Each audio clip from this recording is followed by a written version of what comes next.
I'm doing an introduction for someone that is one of my best friends in the entire world. She's a mentor. She's someone that had a position in the city and opened herself up. She recognized things in so many of the different disenfranchised communities and always tried to give a voice to all of those that didn't have a voice before. So I look back and I see all of my colleagues standing up here, all of the women that worked so hard to put this event on, and all of us made an agreement that this next woman that I'm going to introduce, that we wanted to give her a great big thank you. We had ordered a plaque and it didn't come. Some of you may have seen some of the issues that we dealt with trying to get this march together. The person that stole our $19,000. But we put a march on anyway, right? But this woman is an attorney and stood behind us and fought for us every step of the way, never asking for anything in return, and that speaks so much to her character and how she lives every single day of her life. She is a proud dyke. She is a proud daughter. She's a proud lawyer. She's the former executive director of the Office of LGBT Affairs for the city of Philadelphia. And I'm extremely proud to have her as part of my family and one of my best friends. And all of us from Philly Women's Rally and the Women's March on Philadelphia owe a great debt to Nellie Fitzpatrtick.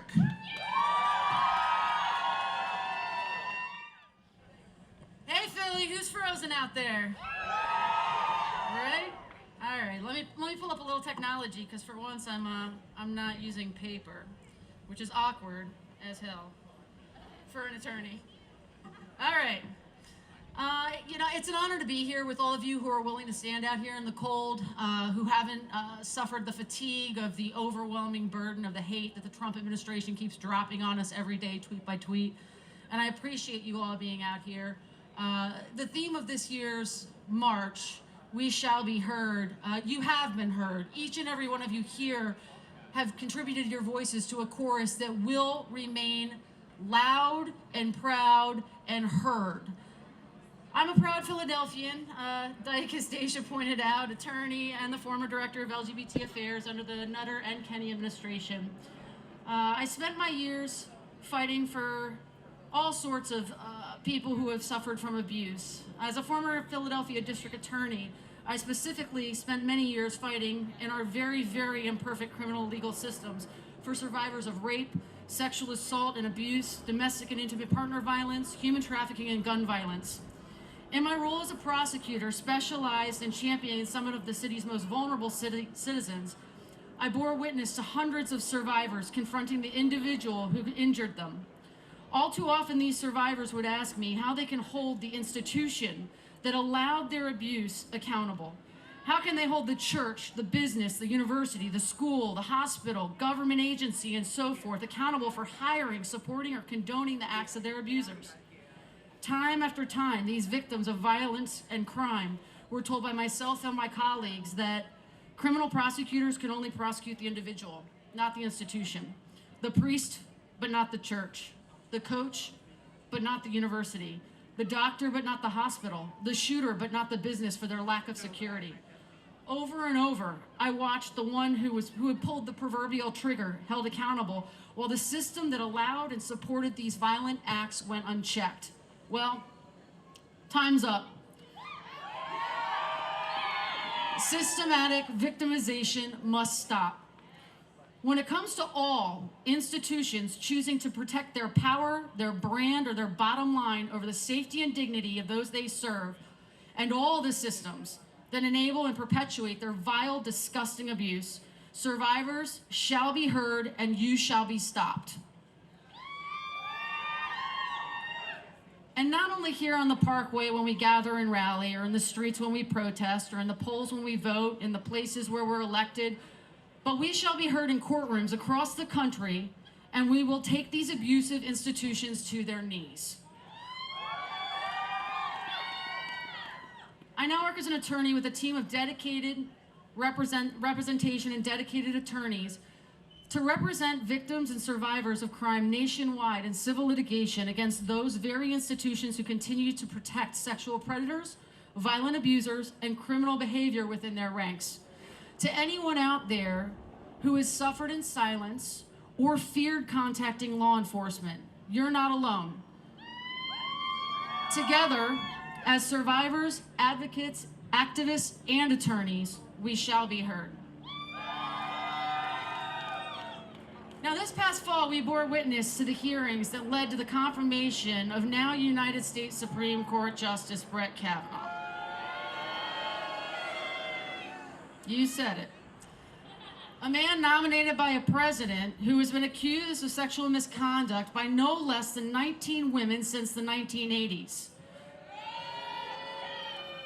A disgusting person who bragged that he can do whatever he wants to women and to our bodies without recourse. We watched a very brave woman, Christine Blasey Ford, recount the life-altering, painful experience of sexual assault, only to be attacked online and in the press for doing so while Kavanaugh marched forward to confirmation. And I want to make this really clear. I believe her. I believe women.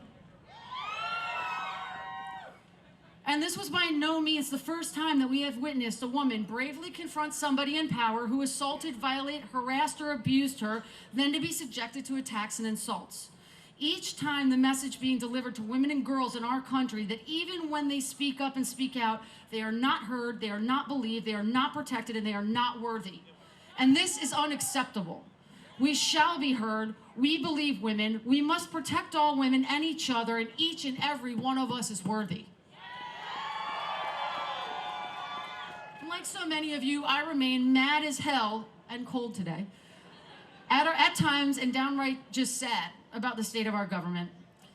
Each year we gather here in protest, outrage, acknowledgement, and appreciation of our differences, and we declare that there's work ahead to build a government, society, communities, a city, a state, a nation that reflects and respects, serves, and empowers all of us, not just some of us.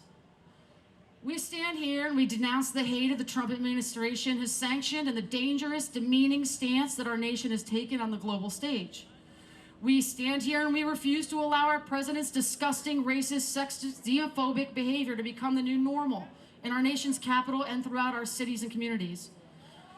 We refuse to sit down and be quiet or turn away from the dangerous, dangerous combination of ignorance and bigotry that have ignited throughout our country and the toxic blend of lies and deceit from our elected officials. And now what we have to do is also each and every year and every single day not turn away from the very painful truth that college-educated white women could have changed the last presidential election.